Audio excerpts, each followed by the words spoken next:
You ask Tiger to solve. This deals with linear equations with one unknown. The final result is x equals 9/2. Let's solve it step by step.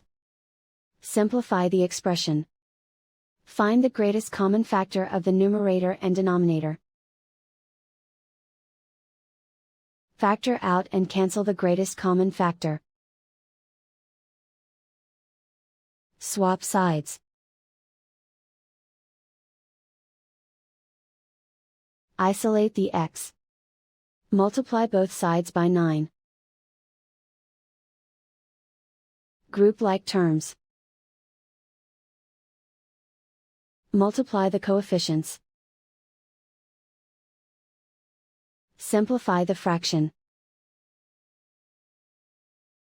Multiply the fractions. Simplify the arithmetic. And so the final result is x equals 9/2.